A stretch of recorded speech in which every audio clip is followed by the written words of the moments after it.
दोस्तों, यह सिर्फ हमारी कहानी नहीं है, यह हम सब की कहानी है। हम सभी परिस्थिति कम तनाव के दबाव में इतने जकड़ जाते हैं कि हमें कुछ सोचता नहीं है। हमारा डर हम पर हावी होने लगता है। कोई रास्ता समाधान दूर दूर तक नजर नहीं आता है। लगने लगता है कि बस अब सब खत्म हो गया। जब ऐसा हो तो 2 मिनट शांति से इस भूत कहानी को सुने। आप देखिएगा, एकदम से जादू सा महसूस होगा और आप उस परिस्थिति से उबरने की शांति अपने अंदर महसूस करेंगे।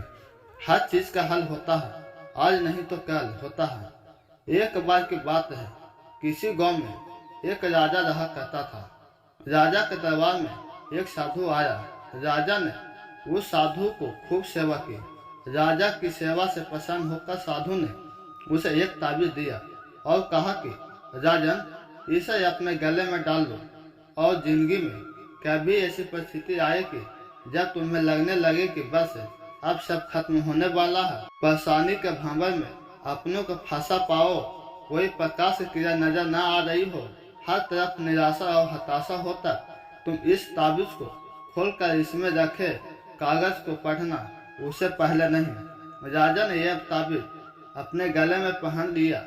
एक बार राजा अपने सैनिकों के साथ शिकार करने घने जंगल में गया। एक शेर का पीछा करते करते राजा अपने सैनिकों से अलग हो गया और दुश्मन राजा की सीमा में प्रवेश कर गया।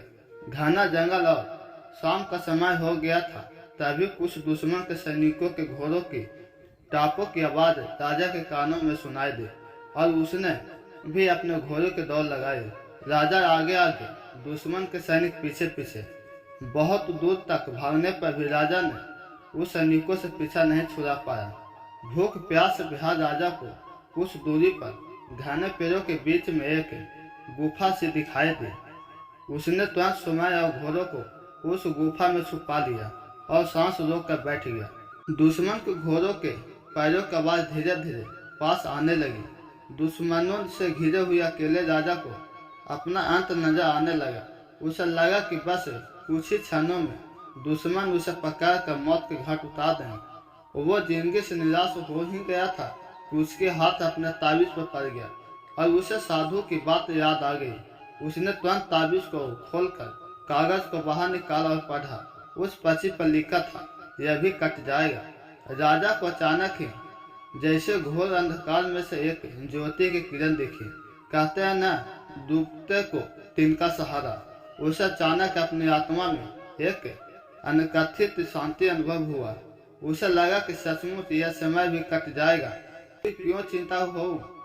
अपने प्रभु और अपने विश्वास रख कर उसने स्वयं से कहा कि हाँ, यह भी कट जाएगा। और हुआ भी यही। दुश्मन के घोड़ों के पैरों की आवाज आते आते दूर जाने लगी। कुछ समय बाद वहां शांति छा गई।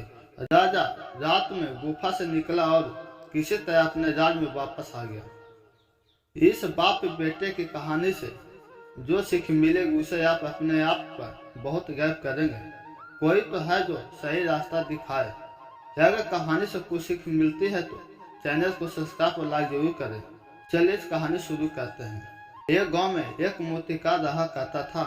वह काफी खूबसूरत मूर्तियां बनाया करता था और इस काम से वह अच्छा कमा भी लेता था। उसे एक बेटा हुआ। उस बच्चे ने बचपन से ही मूर्ति बनाना शुरू कर दिया। उसका बेटा बहुत अच्छा मूर्तियां बनाया करता था और बाप अपने बेटे के काबिलियत पर खुश होता था। लेकिन हर बार बाप अपने बेटे के बनाए मूर्तियों पर कोई न कोई कमियां निकाल दिया करता था। उसका बाप कहता था, बहुत अच्छा मूर्ति बनाया है, लेकिन अगली बार इस कमी को दूर करने की कोशिश करना। बेटा भी कोई शिकायत नहीं करता था। वह अपने बाप की सलाह पर अमल करते हुए मूर्तियों को और भी बेहतर करने में लगा रहता। इस लगातार सुधार की वजह से बेटे की मूर्तियां बाप से अच्छी बनने लगी और एक ऐसा समय आया जब उनके बेटे की मूर्ति को लोग बहुत पैसा देकर खरीदने लगे, जबकि बाप की मूर्तियां पहले वाली कीमत में बिकने लगी। बाप अभी अपने बेटे की मूर्तियों पर कमियां निकालता रहता, लेकिन बेटों को यह सब अच्छा नहीं लगता था। लेकिन फिर भी वह उन कमियों पर सुधार लाता था। एक समय ऐसा भी आया जब बेटे के सब ने जवाब दे दिया।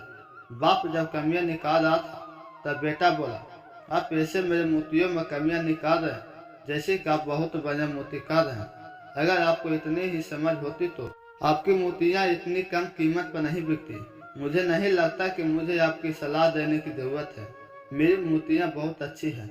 बाप ने जब बेटे की यह बात सुनी तो उसने बेटे को सलाह देना और उनके मोतियों पर कमी निकालना बंद कर दिया। कुछ महीनों तक बेटा खुश रहा। फिर उसने यह ध्यान दिया कि लोग अब उनके मोतियों की इतनी तारीफ नहीं करते जितनी पहले किया करते थे। उनके मोतियों का दाम बढ़ना भी कम हो गया था। शुरू में तो बेटों को कुछ समझ नहीं आया, लेकिन फिर अपने बाप के पास गया और अपने बाप को समस्या के बारे में बताया। बाप ने बेटों को बहुत शांति से समझाया, जैसे कि उसे पहले ही पता था कि एक दिन ऐसा भी समय आएगा।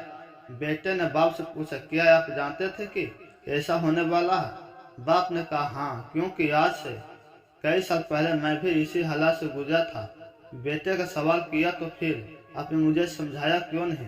बाप ने जवाब दिया, क्योंकि तुम समझना नहीं चाहते थे। मैं जानता हूँ कि तुम्हारी जितनी अच्छी मोती मैं नहीं बना सकता, और यह भी हो सकता है कि मोतियों के बारे में मेरी सलाह गलत हो, और ऐसा भी नहीं है कि मेरी सलाह की वजह से तुम्हारी मोतियों बेहतर बनी हो। लेकिन मैं जब तुम्हारे मोतियों में कमियां दिखाता था तो तुम अपने बनाए मोतियों से संतुष्ट नहीं होते थे। तुम खुद को बेहतर करने की कोशिश करते थे, और वहीं बेहतर होने की कोशिश तुम्हारी कामयाबी का कारण था। लेकिन जिस दिन तुम अपने काम से संतुष्ट हो गए, तुमने यह मान लिया कि इसमें अब कोई बेहतर करने की जरूरत नहीं है, तब तुम्हारी कोशिश भी रुक गई। लोग तुम्हें बेहतर की उम्मीद करते थे, और यही कारण है कि अब तुम्हारे मोतियों के लिए तुम्हारी तारीफ नहीं होती, और न ही उसके लिए तुम्हें ज्यादा पैसा मिलते हैं। बेटा थोड़ी देर चुप रहा, फिर उसने सवाल किया, तो अब मुझे क्या करना चाहिए? बाप ने जवाब दिया, असंतुष्ट होना सीख लो। मान लो कि तुम में हमेशा बेहतर होने गुंजाइश बाकी है। यही बात तुम्हें हमेशा आगे बढ़ने के लिए प्रेरित करेगी, और तुम बेहतर होते जाओगे। अगर वीडियो अच्छी लगी हो तो चैनल को सब्सक्राइब और लाइक जरूर करें। अपने दोस्तों के पास भी शेयर करें। धन्यवाद।